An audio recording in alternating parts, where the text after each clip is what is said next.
Good evening. Being about 2 minutes after 7, we'll start.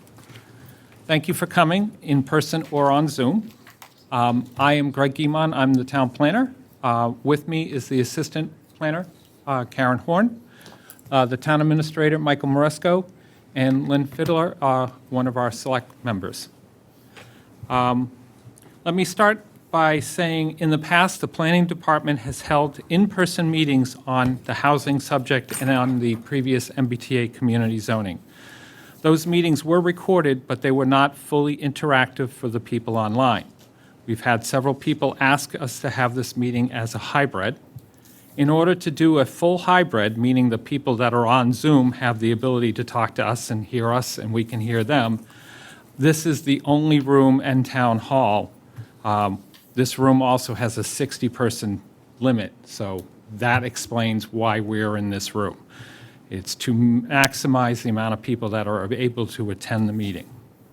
Also, this meeting is not a public meeting of the planning board, and it's not a public hearing of the planning board.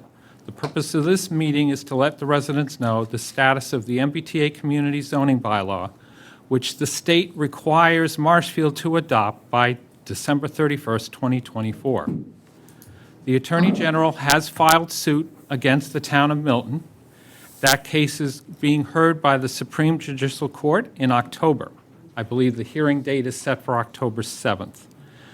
I will get into that lawsuit in a little more detail in the updated section of this presentation. The town administrator and the select board has pushed back the fall special town meeting until December 16th in order to see if the SJC issues a decision before the December 31st, 2024 deadline for Marshfield to comply with the MBTA community law. In addition, the state has recently passed a new law making accessory dwelling units by right in single-family residential districts.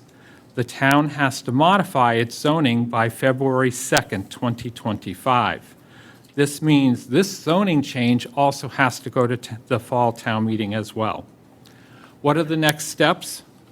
Articles for special town meeting need to be filed with the select board by October 25th. The planning board is required to hold a public hearing or meeting and hearing and then issue a report to town meeting. At the moment, the planning board's public hearing on the zoning changes would open on October 21st.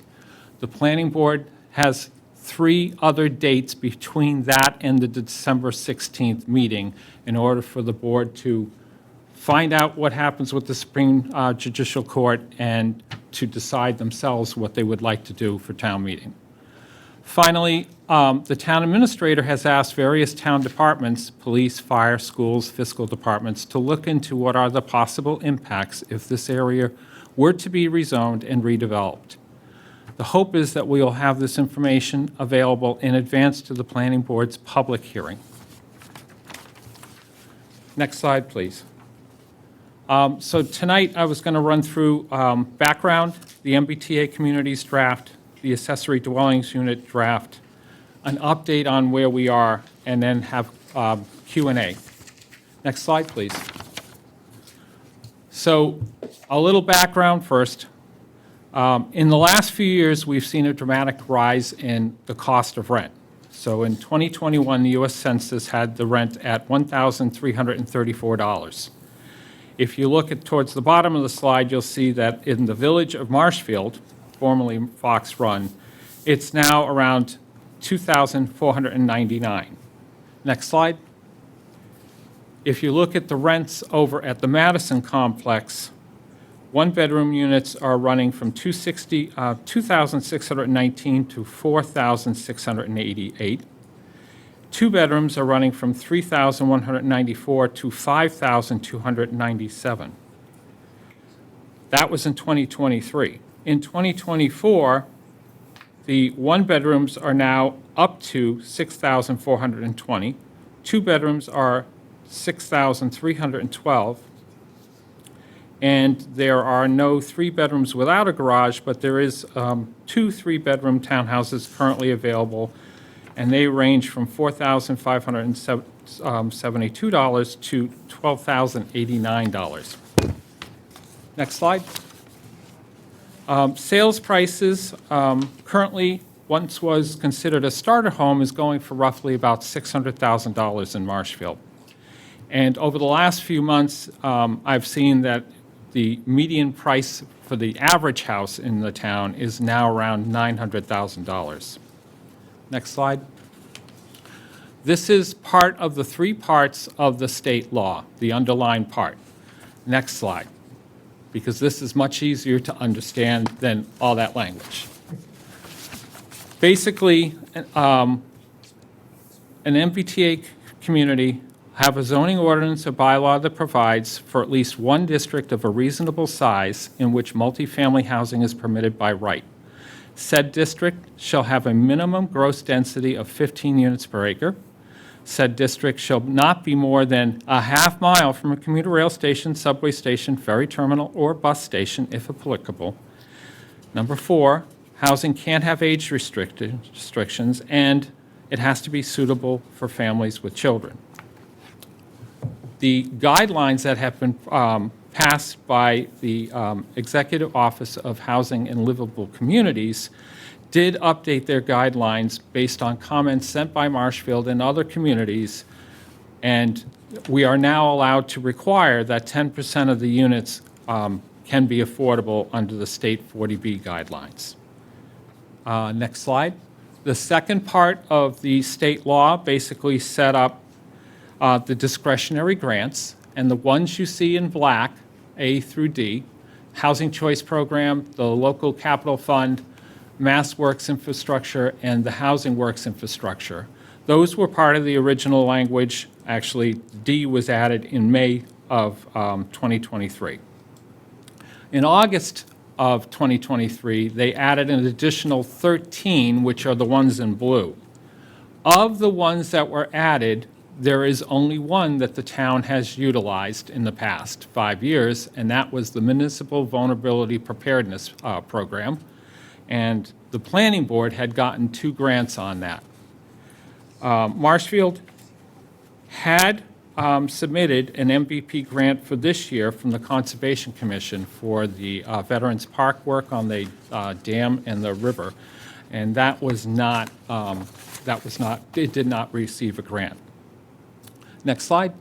And this is the third section of the actual state act, in which it says that the Executive Office of Economic Development, the Executive Office of Housing and Livable Communities, and the MBTA will create guidelines, and that's where we came up with rapid transit communities, bus service communities, commuter rail communities, and adjacent communities. Next slide. You can see on the map we're a light green color, so we are deemed an adjacent MBTA. And that is because we are next to Situate's rail station at Greenbush. It has nothing to do with the Gatra sail route. And in fact, because I've been asked, well, what if we stop using Gatra or don't fund it? That doesn't have any effect on this law. If that were to happen, if the town decided they no longer wanted to fund Gatra, the money or the assessment goes back to the MBTA. We still have to pay that assessment. It would just be given back to the MBTA. Years ago, the town used a clause that the state allowed that said we could take our funding out of the MBTA pot and put into a local transit authority, which is what we've done. If we were to do that, basically, we would lose our local bus. Otherwise, it would have no other impacts. Next slide. So this is out of the state guidelines, and you see Marshfield there, and they're basically saying that we have to create zoning that would allow for the creation of, 1,158 units by right. And repeatedly in discussions with the state keeps saying to us, you do not have to build it, you just have to zone for it. Next slide. So they also gave us a mapping program, which fortunately We have Karen, who was able to figure it all out, do all the GIS mapping, and run our different scenarios. It is very prescriptive. It does not give you a lot of flexibility. Next slide.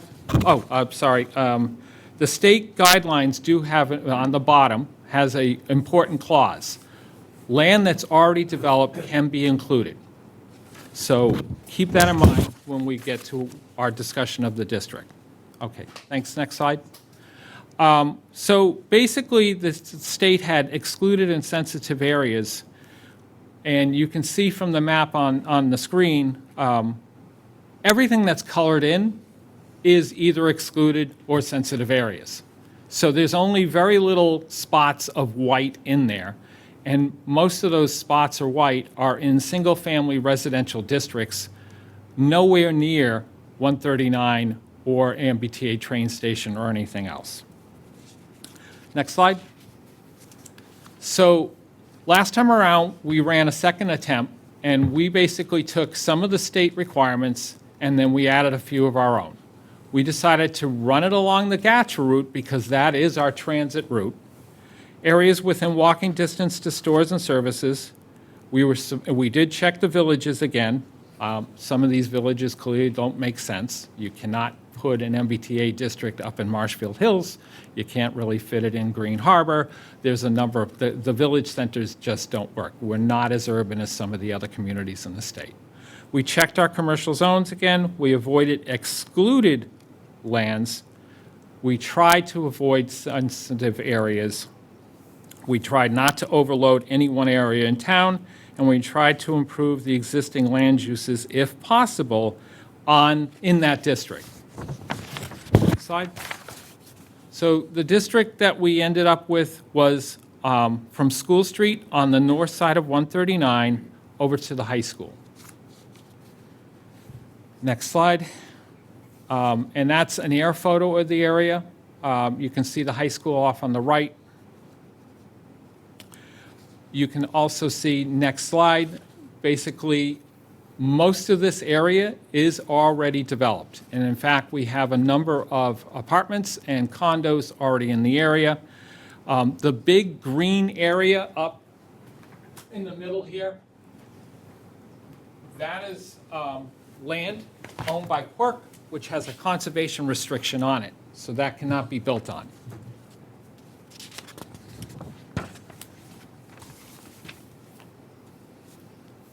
Next slide. So, as I mentioned before, the Attorney General filed a complaint against the town of Milton. The Attorney General's lawsuit seeks to appoint, if necessary, a special master to draft zoning language for a community that does not comply. Now, that could be, they could come back in and take what the town had already proposed and then say, okay, this is it. Or they could come in and rezone a completely different area and put it at the density they want. If it goes to a special master, we basically have no further input on it. So keep that in mind, please. April 2024, Marshfield Special Town Meeting voted not to approve the MBTA Communities Amendments. Starting in July and all the way through September, Karen and I went through everything again. We went through the copies of the draft of the bylaws. We re-looked at the areas. We identified another potential area that we wanted to look at because one of the concerns at town meeting was the area that we picked is in the Water Resource Protection District. So we looked for an area along 139 outside of the Water Protection District. We kind of focused in on the area east of the downtown from McDonald Funeral Home over to White Holland Drive. Next slide. That district would have required, due to the state's 3A mapping requirements, for us to reduce the lot size for the new developments from 30,000 square feet to 10,000. In addition, we would have had to add another floor or higher density, 19 units per acre, compared to what we proposed, which was 16 units per acre. And remember, the state law says minimum of 15 units per acre. We capped it at 16 in our original draft, and we've kept it as 16 in this draft. While this area has a lot of development in it already, it is smaller businesses and single-family homes with some apartment buildings sprinkled in there.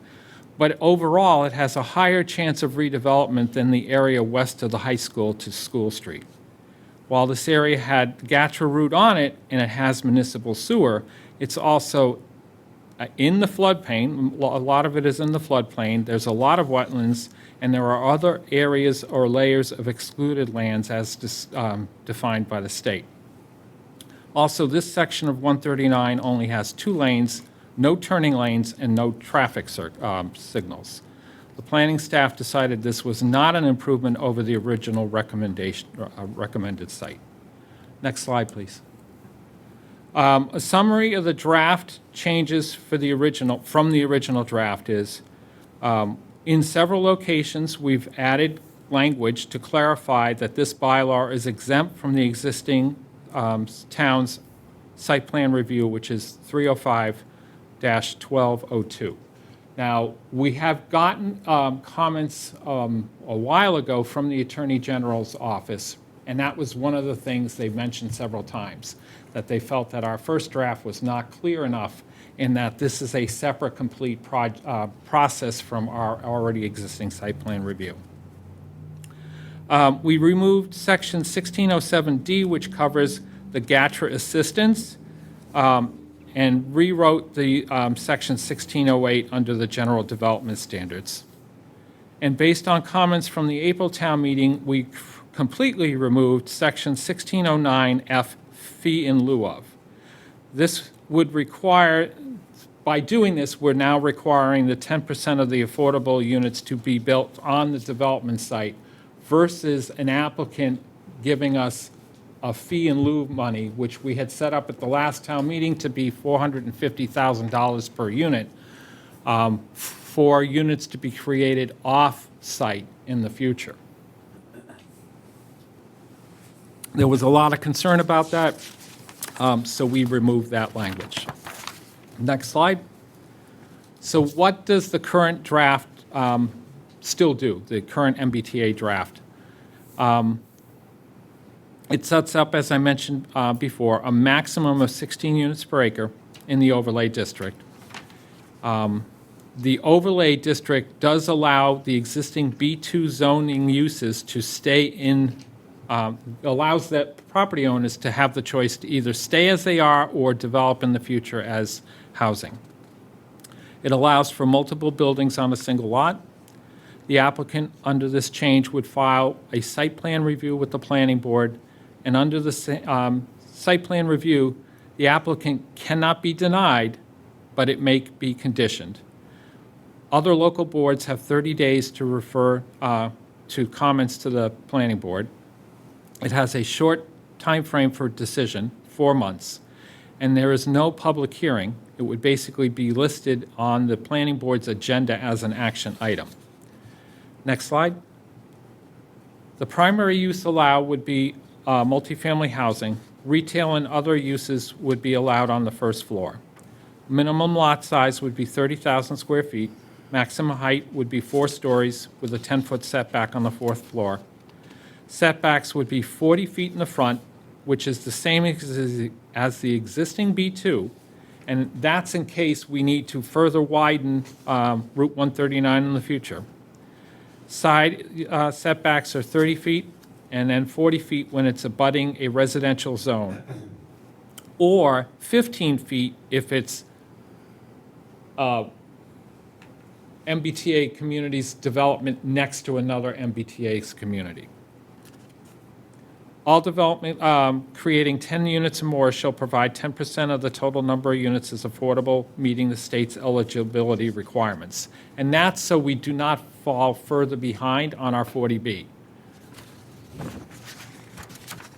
And currently, we are not at 10%, but with the Modera number 2 under construction and the Ferry Street, we will be well above the 10%. And at the moment, we have safe harbors because of the Modera construction. Next slide.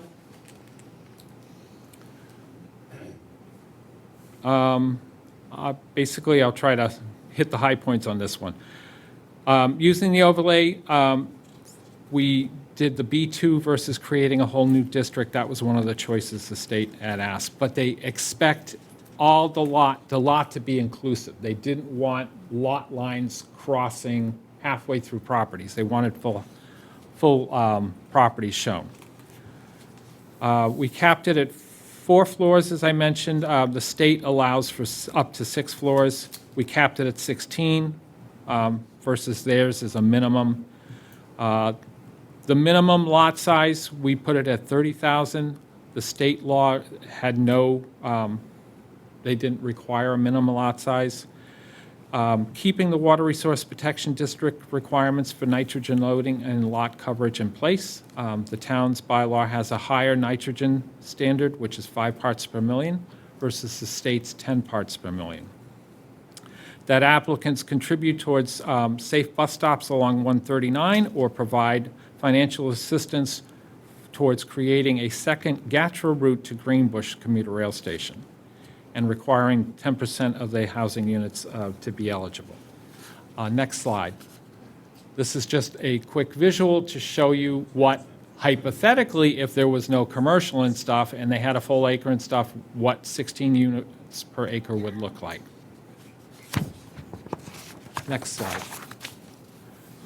For the accessory dwelling units, recently, as I mentioned, the state has changed Chapter 40A, and their changes were focused on 2 things. First was the definition of accessory dwelling units, and the second was adding certain exemptions for the creation of accessory dwelling units by right in single-family residential districts.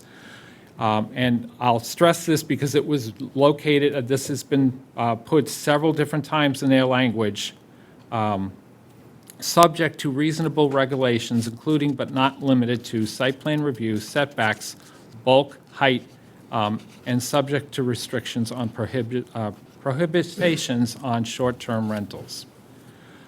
So you can see at the bottom of this page the requirements for the principal, the accessory dwelling unit is a self-contained housing unit on the same lot as a principal dwelling. And next slide. Under Section 13, the new law states that no zoning ordinance shall prohibit or unreasonably restrict or require a special permit or other discretionary zoning approval for the use of land or structure for an accessory dwelling unit in a single-family residential district. The new law also says that there can be no requirement for owner occupation for either the accessory dwelling unit or the principal unit. And only 1 additional parking shall be required for the accessory dwelling unit. And if the accessory dwelling unit is within a half-mile commuter rail, you don't have to have a parking space at all. We are not in that situation. However, once again, the state did mention that it is subject to reasonable regulations, which include Title V, site plan review, dimensional setbacks, and restrictions on short-term rentals. Next slide. What do these zoning things allow for? It allows for the creation of accessories, so the language that you have before you would allow for the accessory dwelling unit either in a single-family house or within an accessory building by right with site plan review. Sets up the planning board as the site plan review board. Complete applications are reviewed by the planning board as an agenda item at a regular meeting. Must meet the minimum yard setbacks, maximum building coverage, and minimum open space requirements. Shall have 10 feet between the principal building and the accessory building. It does require, as exactly like Title V, 10,000 square feet of land area in a WRPD per bedroom, unless it's connected to a municipal sewer or it has a septic system that has an enhanced nitrogen removal unit, as approved by the Board of Health. Requires 1 additional parking space for the accessory dwelling units. allows a maximum size of an accessory dwelling unit to be no more than 50% of the total floor area or 900 square feet, whichever is less. That is actually in the state law, and does not allow for short-term rentals. Next slide. So we are in the question and answer period. Sorry if I went through that a little quickly. I just got in this groove and went. Does anybody have any questions in the audience? Can we pop onto the Zoom screen so we can see? And give us the, yeah. And if there are people on Zoom, if you could please use the raise the hand signal or put yourself on the screen and raise your hand. So I'll start first with the room. Is there any questions in the room? Yes, sir. Larry Keene, Cornhill Lane. I was just wondering with the dollar amount for the grants and the funds that you were talking about, if you could actually come up with a dollar amount of what the town has actually gotten from that monies in, say, the last 10 years. I see the listing of what we may be in jeopardy of not getting, but there's not an actual dollar amount. Would that be possible? Thank you. 78,000. So the two MVP grants was, the town had received $78,000 for the total for those two grants. Sure. And both of those required a 25% match from the town. That's the only ones that we were, meaning the planning department were involved in, and those are the only ones that, what is listed, the town has gotten. Thank you. Actually, somebody over here had a, Just curious on the 900 square feet on the ADU. Say there was a garage, would it be 900 living area, or is it a gross floor area? so I wrote that the if it's in an accessory building, On its own? on its own, it could have a garage or storage or whatever. The living area is confined to the 900 square feet. Sir, Are you taking questions on both of these articles, or I'll try. do I need to go there? Well, that way they can hear you better, Okay. meaning the Zoom audience, sorry. Right. Bernie Dupuy, 6 Weathervane Lane. I had a question on some of the things. It says maximum 16 units per acre, and it mentioned in lieu of the $450,000 that they wouldn't be able to buy out a unit, right, for the, So we had it originally set up that they could have the units within the development, or they could pay the fee in lieu of $450,000 for every unit that they were supposed to supply. That would end up with the housing trust, and the housing trust would use it in the future to create more housing. There was a lot of concern at town meetings, so we removed that clause, and basically, if an MBTA development were to happen in Marshfield, they would have to put their affordable units in their development. why are we limiting it to 10%? That doesn't increase the overall percentage. If you have 100 new units and only 10 of them are affordable, you have the exact same ratio. Yes, because the state guidelines tell us we can only get 10%. Without the study. Oh, without a study, but even with the study, it's like maybe 15%. And the study is going to take quite a bit of effort to show that you need more units. Isn't that, Madeira, for example, Phase 1 and Phase 2, were they not required to put in 20%? The 40Bs are required to have 25% of the units affordable. Okay. Well, isn't the whole purpose of this to make more affordable units? No, the purpose of MBTA zoning is to create more, this is the state position, this is not my position, is to create more market rate housing. That's their primary. They are, as it has been explained to me, they wanted to flood the market with market rate units, and that would lower the prices. If I'm understanding correctly, the quote-unquote market rate prices that you just showed us, there aren't too many people, families in Marshfield that can afford two-bedroom apartments in those units. I don't understand how we're gaining anything by allowing that to happen or putting in units that, again, prices are going to be there. It just doesn't make a sense. If not maybe the whole purpose, if certainly one of the purposes is having affordable housing, to restrict it to a So maximum. again, I think that's not what the state is after. The state is allowing us to get 10% because a number of the community said, hey, you're making us fall further behind by allowing these market rate units and not requiring affordable units. So they allowed us to put in up to 10% can be affordable. Does the town have the ability to supersede the 10% and go to 20? Again, if we did additional work and came with a study to the state that said, here's justification why we think we should get 15. It'd be an economic feasibility study that would have to be done.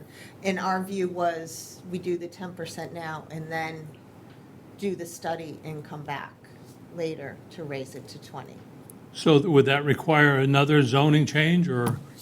Yes. And it would require us to get some money to do said study. All right. I think you've answered the questions on that part of it. The other part I had was, if I'm reading this correctly, you mentioned about the 900 square feet with the, what is it called, accessory Accessory dwelling dwelling unit, units. My math background keeps kicking in, I can't stop it. You're talking about a house that's either 24 by 37, 45 by 20, 30 by 30, 900, it seems like a pretty large square footage. I mean, a lot of the ranches and some of the lots we're looking at now are 24 by 30. They're not even 900 square feet. So you're saying you could add a 900 square foot frontage to that? Or less is the language. Or whatever half is- of it, the living area now, it would be half, or 900. 900's the max, but if the house is only 1,600 right now, it's only getting an 800 square foot ADU. But that's still pretty sizable. Our old language that we have, or our current language, it was 40% of the existing dwelling. State law is 50% or 900 square feet, whichever is less. The other question I had was on page 2 of this article here. It's a wording issue, number 3. Contain a single-family principal dwelling within the water resource. The number of bedrooms shall not exceed 1 per 10,000 square feet. Is that 1 per 10,000 square feet of the accessible, newly accessible one? Whole No, thing. it's the whole thing. So if you're in the Water Resource Protection District, you should have 10,000 square feet per bedroom. So if you have 3 in your existing house and you have 2 in your accessory, you're going to need 50,000 square feet. Or you got to be connected to a town sewer, or you have to have an upgraded denitrifying system. So if you're in a lot currently with 10,000 square feet, you could not add anything. Am I correct? Am I reading that correctly?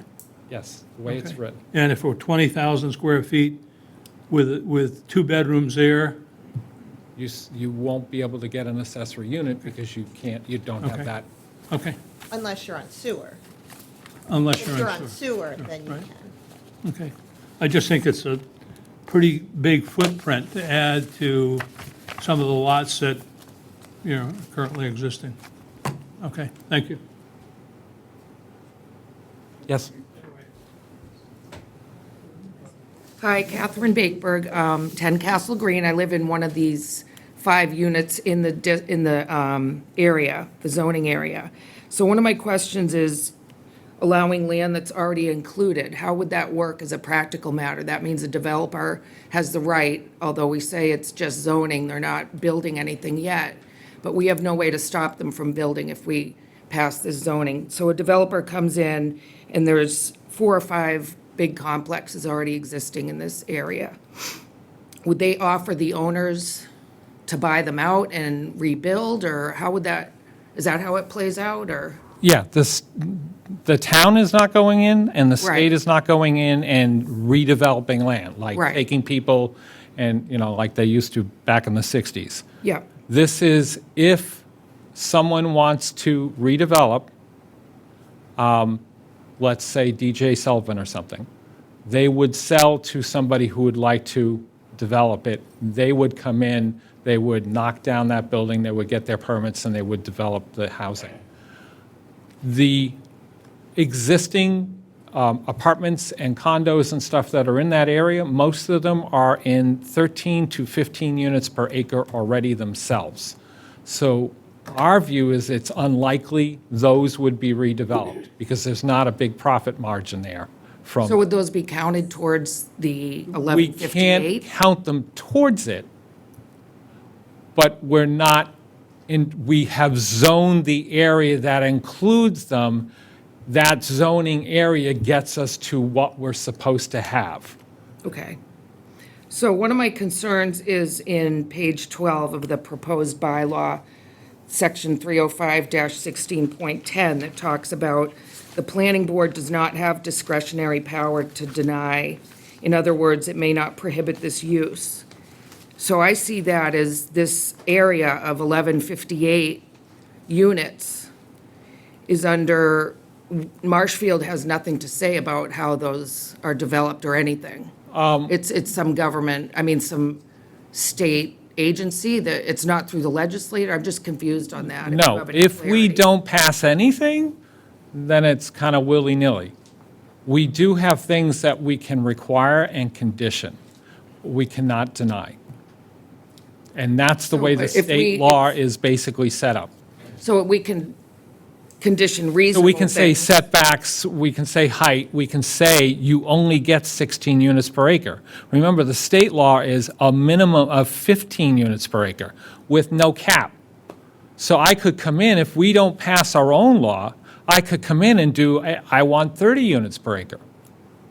That puts the planning board in a very difficult position because we have no say on that, because we don't have a bylaw. I guess the thing that jumps out at me is, how is this benefiting the people of Marshfield? How is it benefiting us? And to make an informed decision at the next time we vote on this at town meeting, what information do we have to compare the benefits and possible negative impacts? I know coming out onto School Street right now, for example, it takes me 20 to 30 cars to get out onto that road. And this is saying it would allow for bus stops on 139 there. When you try and get on the highway for all the people going to work in weekday mornings, it's backed up to School Street. Is there any information on how adding the right to add over 1,000 units is going to negatively impact us, and how can we weigh that against the costs? I guess we have to wait for you mentioned earlier that the different parts Town of the departments, yep. departments will get back to us from that. And, if looking at the costs, what's the cost of, after the litigation in Milton, what would be the cost of us saying no and getting sued? Because, it's pretty clear that it's either comply with this or else, pretty much, is the way I see it, but thank you. Okay.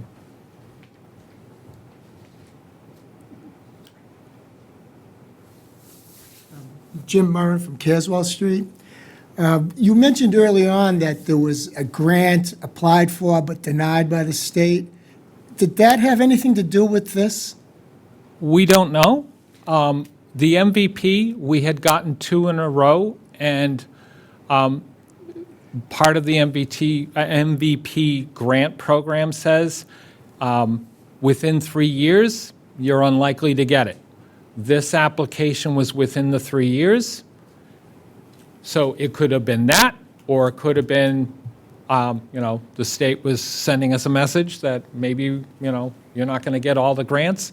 The language on the 13 is that you're still eligible, you just won't get as high a rating as if you were an MBTA compliant community. Interesting. Even though we have until December to comply or not. Right, which is why I was not thinking that this no was directly related to the MBTA, Because the first thing I did was called up the state and said, What the heck? we haven't reached December 31st, right? So what is our status? Are we in compliance or not? And I was told, you are still in compliance. All right.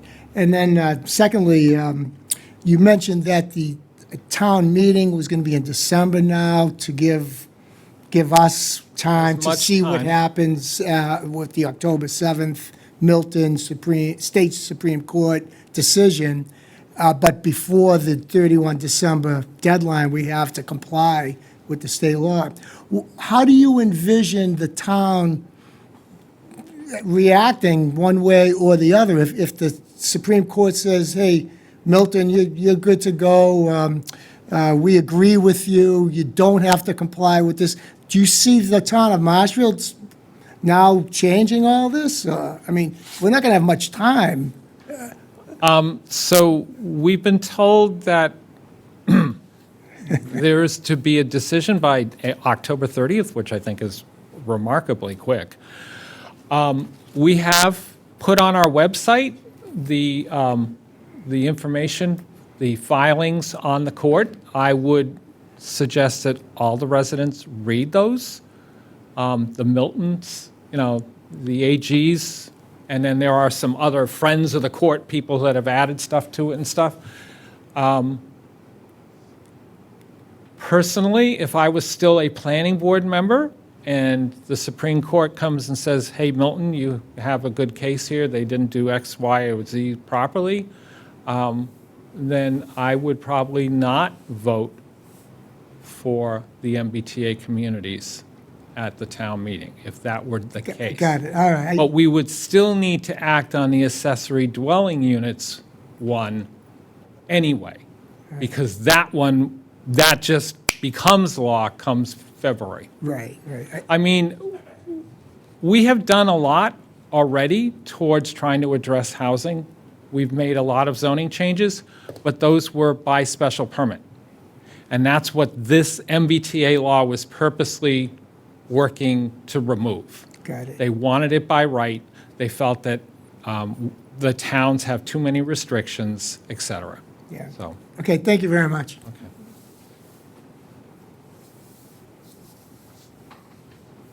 again, if there's anybody on the Zoom, you could raise your hand function, or if you show us on the screen and wave your hand, we will get to you. Again, under the accessory dwelling unit, the part that says may include a garage, is that above and beyond the 900 square footage? Yes. So if you had an accessory barn, say, you could put in an accessory unit within the barn and still keep some of the barn for either storage, barn purposes, or for a car, or whatever. No, the question I'm asking is if you have, let's say, an addition or another build an accessory developed unit at 900 square feet, can you have an additional square footage for the garage? The way it's reading It's it, it looks. envisioned for the accessory building. If it's an addition to the house, it would be the 900 square feet. So you're saying 900 square feet plus a garage? The garage would be extra. It is not considered the accessory apartment. What I'm asking you is, could you build a garage onto that 900 square foot footprint? If you met the setbacks and did, and all the other requirements, Okay. you could put in a garage today. That's why I'm Okay. want I'm sorry, I'm not, a clarification on that. The other part about it, it says, under the application part of it, reviewed by the planning board. Will the planning board have control over that, or will that go eventually to the zoning board? it would be planning board review. The zoning board would not have any yes or no to waive restrictions or whatever? That's one of my major It is, the concerns. planning board is what is written as the review board. I just want to make it clear, the zoning board would not be able to override that, as it has done in other cases. People can go for variances to the zoning board of appeals. So they still could with this as well, then? I don't know, town council's coming in, you could always ask town council. Yes, if they didn't meet the setback where they wanted to put their ADU, yeah, they could go get a variance. What about the 900 square footage? Presumably, yes. So basically, if I'm hearing you correctly, this 900 square footage is not something cast in cement, nor is the possibility of a variance or a garage or whatever added onto it. Can you take that? Just want to clarify, get some answers. So a by right accessory dwelling unit is limited to 900 square feet. Can they get a variance to be bigger? If the zoning board of appeals felt that Yeah. it qualified for a variance, a dimensional variance, then the answer is yes. Yes. It wouldn't be by right, though. Right. I about- can't hear the response, I'm sorry. So the type of accessory dwelling unit that this contemplates is a by right one, where you literally fill out an application Right. for a building permit, or you get site plan approval, I guess in this particular circumstance, under Marshfield's proposed bylaw, and then you go get a building permit and you build it. If you're going to ask for a 1,000 square foot accessory dwelling unit that's detached, you would have to go get a variance from the zoning board of appeals before you could apply for site plan approval. So that is part of the process and in fact could be done, if granted. So variances are supposed to be granted in rare and unusual cases, and you have to meet a very rigid test. And some people would argue that they've never seen a case that actually qualified for a variance. But the reality is, it's possible. I just can't tell you what the board would do in the future. They've denied variances, they usually deny variances, but they've also granted them, if you can meet the rigid requirements of that test. I'm thinking of Madeira, and certainly there aren't rigid requirements in that variance. Well, on a 40B project, there are no variances that are granted, there are only waivers, and it's a very different standard. It doesn't apply the typical 40A section 10 or standard. Which is the zoning act. Yeah, the 40Bs are operate under a completely different set of Separate state rules. law. Yeah. I'm well aware of that. I've read the law. Okay. Can you speak, item 9 on the ADU, MGL Chapter 64G? I'm assuming that's kind of an anti-Airbnb type provision on this. Can you, Yes. just So the state law allows the towns to set up a restriction on short-term rentals. In this case, we have put it in there because being a coastal town, there is a high market for Airbnbs, short-term rentals, et cetera. The whole purpose of this accessory dwelling unit from the state was to create more affordable units and to address a housing problem. Having it as short-term rentals is not addressing the housing problem. So that's why we have the way we've drafted it, we have it in there. understood and agree. So is it 30 days or is there I believe it's 31 days. 31 days? All right. Any other questions? Anybody on Zoom? Going once? Going twice? Real quick, okay, Come up to the microphone, please. Nope. Joe Pasevich, Wilson Road. Couple of quick remarks. At 3:15, I'm driving west on 139 in the area we're talking about. Backed up to School Street. Earlier speaker alluded to that. Backed up to School Street at 3:15 in the afternoon trying to get out of town. I don't know what additional market rate units would do to the area. It's crazy. And now they're going to put a traffic light also at School Street. That's coming soon. We hope. Yeah. The same thing's happening in Pembroke. They put their 3A zone right near the Route 3 interchange. They actually put it right on the town border with Marshfield. We did not do that to them. So you get two 3A zones side by side on that stretch of 139. That's mind-boggling. And again, these are supposedly market rate. I don't think it's going to be people wanting to live in a 15-minute city without cars necessarily. And if you want to address the issue of providing affordable housing in the practical definition, not the state definition, you should look at the fact that Marshfield's got scores and scores of nice, small, mostly cottage, beach house type homes, that are potentially in the range of what would be considered true affordable housing. Lots of them, especially down by the water, But what's happening is one by one, these things are turning into McMansions. Agreed. All right, one by one. So the end result is that the Poe folks are going to end up living in box, multi-unit developments in nondescript locations, and the rich folks are going to have the big houses with the view of the Atlantic Ocean. What's the problem? How does that happen? Special permits and variances. The problem starts with the zoning board. I'm currently fighting a case where the special permit process, in my opinion, was abused. And I've seen a variance granted recently up in the hills, which was outrageous. And the abutters were told, we'll help you fight this because it's outrageous. Go take a ride down Plymouth Ave and look at that house on the corner of Lowell and Plymouth.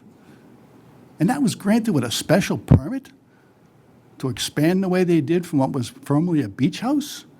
So the problem is the zoning board, for one thing, because they're the ones that are allowing this gradual, incremental transformation of our town. Not to mention the impact that turning a one-bathroom, 1 or 2 bedroom house into a 4-bedroom, 2-bath house, what load does that add to the sewer system? No pun intended. I mean, you're actually increasing the demand and the move to eventually have to expand the sewer plant.